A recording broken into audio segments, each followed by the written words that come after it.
네, 안녕하세요. 저는 2021년도에 MCPHS 보스턴 캠퍼스를 졸업을 했고, 같은 해에 미국 약사 면허를 따고, 한국에 저는 바로 나왔고요. 바로 나와서 그 다음 해에 예비 시험 보고 면허 바로 취득해서 현재 병원에서 일하고 있는 한나라고 합니다. 저는 사실은 미국에 만 13살 때 갔기 때문에 조금 오랜 기간 동안 있었고요. 그래서 그 과정 속에서 당연히 미국 대학을 가야 되는데 이제 어떤 과를 선택할까가 굉장히 핵심이었어요. 근데 이제 제 주변에 약사를 하고 계신 분들도 많고 이제 그분들이 약사가 되는 것을 많이 추천해 주시기도 해서 그렇게 알아보다가 자연스럽게 미국 약대에 가게 되었습니다. 요즘은 또 저희 이제 지금 현재 미국 약대를 다니고 있는 지인들에게도 물어보고 또 들어보고 하면은 미국 내에서 취업 판도가 또 많이 바뀌고 있다고 해요. 그래서 유학생 분들 중에서도 이제 영주권 받으시는 분들도 계시고 커뮤니티로 가시는 분들도 뭐 계시긴 하지만 요즘은 또 병원 약국이 많이 핫해지고 있어서 병원 쪽으로 가시는 분들도 계시고 또 약사 자체가 워낙 꼭 약국과 병원이 아니더라도 어떤 기관으로 갈 수도 있고 요즘엔 이제 약국이 배달하는 서비스 같은 거를 하면서 집에서 리모트로 일을 하거나 이제 이런 분들도 계셔서 굉장히 다양한 방면으로 취업을 하고 계시다고 알고 있습니다. 어, 미국과 한국의 리테일 약국을 비교를 하자면 일단은 시스템 자체가 정말 많이 다르기도 하고요.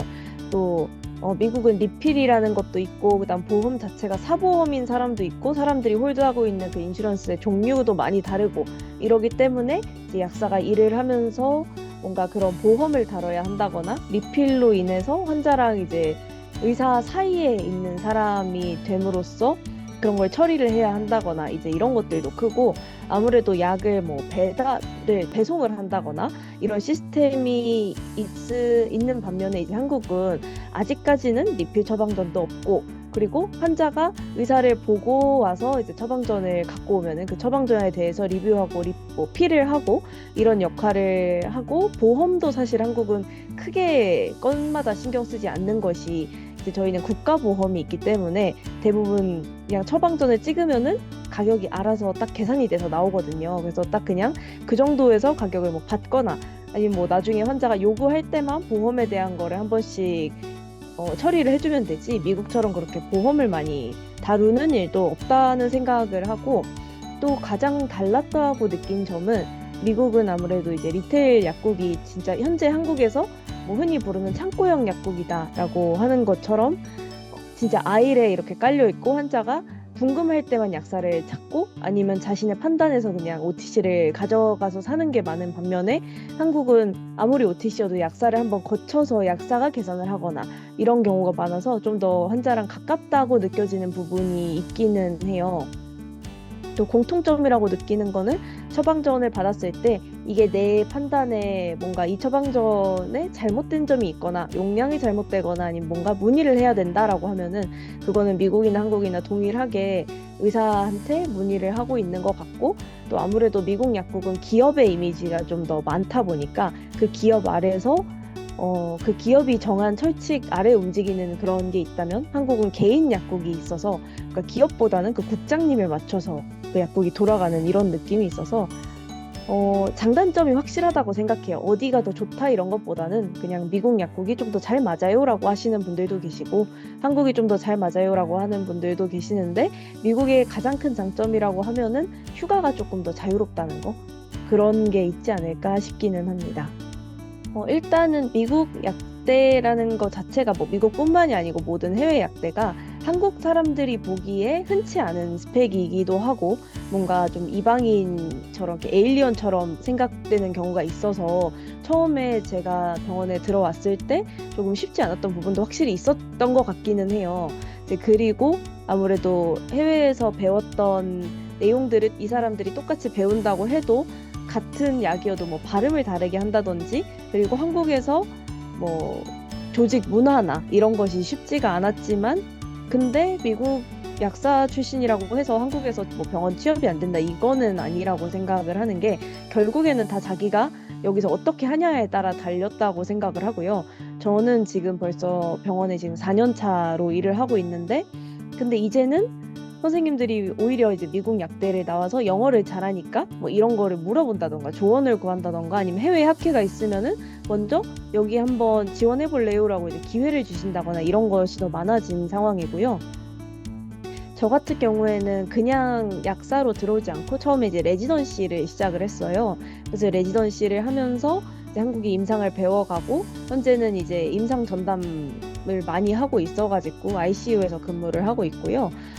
그리고 이제 한국에 있는 임상 약사라고 하면 다들 무슨 일을 하는지 잘 모르시고 좀 생소하고 이러기는 하는데 한국에 있는 임상 약사도 똑같이 미국처럼 라운딩에 참석을 하고 환자 리뷰를 하고 그리고 의료진 분들이 질문을 되게 많이 하시는데 거기에 이제 근거 기반해서 답변도 해드리고 TDM이라고 해서 약물 농도를 기반으로 해서 저희한테 이제 의뢰를 주시면 저희가 농도를 보고 분석을 해서 다음 용량은 이렇게 하시고 용법은 이렇게 하시고 팔로우는 이때 할게요라고 이제 보고서를 올려드리면 또 병동에서 반영을 해주시고 TPN이라고 해서 그 환자분들 달고 있는 영양 수액이 있는데 그거를 ICU 환자분들 같은 경우에 특히나 시판품을 못 주는 경우가 많아요. 뭐 신장이 안 좋아서 전해질 수치가 이상하다던가 비요연이 떴다던가 이런 임상적인 이유 때문에 개별적으로 이제 그 하나하나의 구성을 조정해 줘야 되는 경우가 있는데 그런 것도 저희가 다 짜서 오더를 입력을 해드리고 있고 뭐 그 외에도 새로 입원하신 분들에 대해서 다른 약사님들이 병동에 상담을 하시면은 가오더 입력을 하는데 그거 컨펌하는 일, 뭐 이런 등등의 일들을 하고 있고 그리고 또 심화 실습 학생이 오거나 아니면은 필수 학생이 오거나 하면 임상에 대해서 소개하는 일, 이런 등등의 일을 하고 있어요. 그래서 해외 약사 출신이라고 해서 뭐 병원에 못 들어온다 이런 건 아니고 한국 임상은 기회가 미국처럼 많지 않다라고 이제 많이 알고 계시는데 저는 또 막상 일해보니까 꼭 그런 거는 아니라는 생각이 들고요. 물론 미국만큼 아직 약사가 임상에 나가는 그 오픈된 거는 조금 적지만 그래도 이거를 더 갈수록 좀 어떻게 하면은 확대시켜 볼까라고 많이들 고민을 하고 계시고 발전하고 있어서 그 부분은 앞으로 또 미국처럼 발전하지 않을까라는 생각을 하고 있고 그리고 결국은 그냥 어떤 스펙이 뭐 딱 필요하다 이런 것보다도 내가 어떻게 하느냐가 굉장히 중요한 것 같고 그래도 들어올 때 성적을 아예 안 보거나 이런 것은 아니기 때문에 GPA 관리도 어느 정도 중요하다고는 생각이 되기는 합니다. 일단은 미국에서 한국 학생으로서 좀 취업에 성공하려면 가장 중요한 거는 내가 어떤 거를 하고 싶은지 파악하는 게 일단 중요한 것 같고요. 뭐 약대를 졸업하고서도 그냥 일반 약사가 되는 것보다도 어떤 뭐 정부의 기관으로 갈 수도 있고 그건 뭐 미국이나 한국이나 와서도 마찬가지고 그거 외에도 병원으로 간다던가 병원에서도 그냥 일반 스태프 약사가 될 수도 있고 혹은 레지던시를 하고 싶다 뭐 이럴 수도 있고 제약회사를 가도 제약회사 펠로십을 하거나 아니면은 무슨 특정 팀을 들어가거나 할 수도 있고 리테일 약국을 갈 수도 있고 센트럴 약국을 갈 수도 있고 이런 식으로 굉장히 다양해서 이제 이런 걸 얼마나 그 학교가 도와줄 수 있는 역량을 갖고 있냐를 보는 게 굉장히 중요한 것 같아요. 아무래도 유학생 자체가 스펙을 만드는 게 혼자서는 굉장히 쉽지가 않거든요. 저도 학교 다닐 때 쉐도잉도 해보고 싶었고 그다음에 뭐 돈을 안 받더라도 조금 약국에서 일을 하면서 경험을 쌓고 싶었는데 유학생으로서 아무래도 그렇게 하기가 굉장히 쉽지가 않아서 혼자서는 엄청난 인맥 없이는 거의 너무너무 힘들다라고 보셔도 되고 그래서 이런 부분을 이제 학교를 통해서 해결을 하실 수 있는데 학교가 이런 부분에 대해서 얼마나 지원을 해줄 수 있는지 어디까지 허용을 해주는지 이런 것을 알아보고 가시는 게 굉장히 중요하고 또 그거 외에도 학교가 어떤 클럽들을 갖고 있고 운영을 하는지도 알아보시는 게 좋은 것 같아요. 단순히 성적이 좋다라는 것보다도 미국은 사실 성적만 좋아서는 취업을 하는데 별로 아무 도움이 안 돼서 그 외의 것들 이제 내가 어떤 활동을 했고 얼마나 그 커리어에 학교를 다니면서 관심과 열정을 보였는지 이런 게 더 중요하기 때문에 인맥도 마찬가지고 그래서 그런 것을 서포트해 줄 수 있는 학교를 찾는 게 가장 중요하다고 생각을 합니다. 제가 입학을 2015년도에 하게 되었는데 그때 10개 넘는 약대에 지원을 했었어요. 네, 그렇게 지원을 하고 합격을 하면서 어디를 갈까 이제 보다가 일단 MCPHS가 보스턴에 있다는 것이 굉장히 저한테는 큰 포인트였고 보스턴이 아무래도 미국 전체의 의료의 중심이기도 하고 또 MCPHS 위치 자체가 굉장히 크고 좋은 병원들 가운데 있기도 해서 그러니까 내가 이 학교를 가게 되면은 이런 데로 실습을 갈 수 있지 않을까라는 생각도 하게 됐고요. 또 학비도 다른 데보다 좀 싼 편이기도 하고, 또 저는 되게 캘리포니아 시골 쪽에 있다가 이제 대학을 가는 거다 보니까 좀 대학은 아무래도 도시 쪽으로 가서 인맥도 많이 만들고 이러고 싶은 마음도 있어서 MCPHS를 그 당시 선택을 하게 되었습니다. 일단 MCPHS의 큰 장점 중에 하나가 미국에 있는 모든 학교들이 약대 교수님 막 엄청 많거나 이러진 않다고 알고 있어요. 근데 MCPHS는 아무래도 주변에 큰 병원들이 있는데 특히 테라퓨틱 같은 약물치료학 교수님들이 실제 그 병원이랑 연계돼서 일하고 있으신 임상 약사님들이라는 점, 그리고 테라퓨틱 교수님들이 굉장히 많은데 다 자기 분야의 전문 약사를 따셔서 그분들한테 얻어갈 것도 굉장히 많고, 나중에 이제 그분들이 또 에피의 프리셉터로서 저희를 가르치기도 하시거든요. 그래서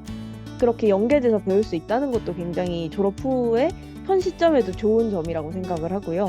그리고 또 수업을 할 때 다른 학교들이랑 다른 메이저들이랑 이렇게 연계를 해가지고 같이 케이스를 풀어가고 이런 수업이 있어요. 그래서 그런 것들을 하면서 나는 이런 관점으로 이 환자의 케이스를 보는데 저 메이저의 학생들은 또 이런 관점으로 보는구나 해서 이제 좀 다른 메이저들의 관점을 이해하는 거, 이것도 굉장히 신선한 경험이었다고 생각을 하고, 현재 약사가 돼서 실제 임상을 하다 보니까 각 그 메이저별로 보는 것이 굉장히 다르거든요. 그래서 이제 의사 선생님들은 아무래도 그런 피지컬적인 거, 피지올로지컬적인 거랑 그 병을 중심으로 테라피를 구성을 해나가시기 때문에 뭔가 약사들은 그 안에서 이 약을 어떻게 하면 환자한테 안전하게 갈까라는 거라던가, 뭐 신장 기능 평가하는 방법, 우리가 보는 약물 상호작용, 이런 것들이 굉장히 그 메이저마다 관점이 다른데, 학교에서 미리 이런 거를 좀 더 연습시켜 주는 이런 경험을 미리 할 수 있어서 좀 좋았었고, 그리고 유학생들도 참여할 수 있는 멘토 멘티 프로그램 이런 것들이 있어서 유학생들은 아무래도 이제 인맥을 넓히기가 어려운데, 그런 프로그램에 들어가서 실제 지금 학교 졸업생 중에 이 근처에서 이제 일하고 계신 분들을 멘토로 만나서 조언도 좀 듣고, 그리고 이 필드에서는 어떤 일을 하는지 이런 것도 좀 보고 쉐도잉도 하고, 이런 지원이 돼 있어서 좀 좋다고 생각을 했고, 그리고 또 스템 OPT 3년짜리 프로그램을 갖고 있는 학교가 이제 없다고 알고 있는데, 이제 이런 거를 통해서 유학생들이 졸업 후에도 일을 좀 안정적으로 할 수 있다는 그런 점이 되게 좋은 것 같아요. 왜냐면 지금 한국에서도 일한 지가 4년째가 됐지만 지금도 아직도 저는 모르는 게 되게 많다고 생각을 하는데, 그래서 미국에서도 마찬가지로 졸업 후에 뭐 1년 정도만 일하면은 그 필드에 대해서 다 알 수 없다는 생각을 하기도 하고, 그리고 좀 더 이렇게 안정적으로 일해보면서 내가 진짜 여기에서 하고 있는 이 일이 나와 잘 맞는지, 그리고 앞으로 내가 어떻게 하고 싶은지, 유학생들은 아무래도 졸업하고 나서도 내가 미국에 계속 살아야 할까? 한국에 나가야 할까? 이런 고민들이 굉장히 많이 될 수밖에 없다고 생각을 하는데, 이제 그런 데 있어서도 시간을 충분히 학교를 통해서 가질 수 있다는 것도 굉장히 좋은 장점이라고 생각을 합니다. US 뉴스 리포트 랭킹을 보는 것도 굉장히 중요하긴 하지만, 저는 사실 어차피 약대는 졸업하면은 다 같은 약사라고 생각을 하기는 하거든요. 그리고 또 더 중요한 거는 사실 약사가 되고 나서 내가 얼마나 더 공부를 하고 얼마나 나를 발전시키는가가 더 중요하다고 생각을 해요. 그래서 단순히 랭킹만 본다기보다는 이 학교 세부 프로그램에서 이 학교가 어떤 것에 강점이 있는 학교인지 보는 게 일단 중요하고요. 같은 약대라고 해도 어떤 학교는 좀 더 제약회사를 많이 보내는 학교가 있고 커뮤니티로 많이 나가는 학교가 있고, 약간 이런 식으로 특성이 좀 달라서 내가 1차적으로 어떤 필드로 나가고 싶은지 이거를 기반으로 학교 프로그램을 하나씩 세세하게 보는 게 중요하다고 생각을 하고, 단순히 또 랭킹보다도 그 학교에 유학생이 많이 없는 경우에는 물론 그러면 뭐 영어가 늘거나 이런 장점도 있겠지만 유학생 입장으로서는, 근데 그것보다도 그러면 유학생을 위한 프로그램이 잘 세팅이 안 돼 있을 가능성이 큰데, 유학생이 조금 있는 학교들은 아무래도 지원도 좀 확실하고 내가 도움을 필요로 할 때 물어볼 선배들이 있거나 아니면은 그걸 지원해줄 학교에 부서가 따로 있거나 이런 경우도 많아서 그런 것도 참고하는 게 좀 좋다고 생각을 하고요. 그리고 또 학교에서 나간 사람들이 취업이 얼마나 잘 되는가, 넷플릭스 패스는 뭐 얼마나 잘 하는가, 그리고 취업 후에 진로는 어떻게 되는가 이런 것도 같이 종합적으로 보는 게 중요해요. 그래서 꼭 랭킹보다 그냥 나의 가치관에 맞게 학교를 선택하는 게 가장 중요하다고 생각을 합니다. 일단은 약사가 되고 싶은데 뭔가 미국이 좀 더 약대 들어가기 쉽대라는 마음으로 미국 약대를 가면 안 된다고 생각을 처음에 하고요. 일단은 약사라는 직업 자체가 나중에 이제 지금 일을 해보면서 많이 느끼는 거는 환자의 안전과 굉장히 직결되어 있다고 생각을 하고, 그리고 약사 그냥 의사 처방 받아가지고 처방대로 조제만 하는 거 아니야라고 생각을 또 하는 학생들이 많은데, 근데 막상 나와서 보면은 나의 판단 미스 혹은 그냥 아무 생각 없이 뭐 무지성 조제로 인해서 환자가 피해를 보는 경우도 굉장히 많고, 특히 병원에 있으면서 그걸 많이 많이 느껴요. 그래서 약사가 되고 싶은 일단 이유를 잘 생각해 보시는 게 좋다고 생각을 하고요. 그리고 미국 약대가 쉽다라고 알고 계시는 분들이 많이 있으신데, 미국은 약대가 들어가기가 한국보다 비교적 쉬운 거지 가서 공부하는 내용이 적거나 전혀 이런 건 아니라고 생각을 해요. 그래서 좀 미국 약대를 갈 때 각오를 하고 가는 것이 좋다라고 생각을 합니다. 물론 이제 미국 약대를 가서 성공적으로 잘 맞춰서 졸업을 한다면은 저는 약사라는 직업의 메리트가 굉장히 많다고 생각을 하고, 뭐 아무래도 이제 경력 단절이 좀 적다는 거, 이게 굉장히 큰 장점이고, 또 지역을 옮겨 다녀도 내 취업에 별로 지장이 없다는 거, 그리고 내가 원할 때 일하고 원하지 않을 때는 일을 조금 쉬어도 별로 상관없다는 거, 이런 게 또 장점이고, 약사가 사실 그렇게 단순한 직업은 아니라고 생각하는 게, 의학계 자체가 워낙 변화가 많은 이런 필드이다 보니까 공부할 것도 많고 좀 더 새로 배워야 할 인포메이션도 많아서, 이런 다양한 점들이 있으니까 약대를 오실 때 실제 약사가 무엇을 하는지 그런 것도 한번 생각을 해보셨으면 좋겠고, 또 미국 약대를 갈 때 미국은 한국보다 훨씬 임상에 대한 것을 많이 배운다고 생각은 하거든요. 그리고 이제 실제로 미국에 계신 교수님들은 병원 연계된 교수님들이 많다 보니까 뭔가 그런 쪽으로 좀 더 임상에 대한 지식도 많이 얻을 수 있다고 생각을 해서, 이런 것들을 잘 생각해보고 내가 왜 약사가 되고 싶은지 1차적으로, 2차적으로 미국 약대를 가고 나서 내가 하고 싶은 것은 무엇인지 이런 것들을 좀 더 대학 들어가기 전부터도 생각을 해보시면은 나중에 이 직업으로 인생을 살아가실 때 굉장히 도움이 많이 되실 거라고 생각을 합니다.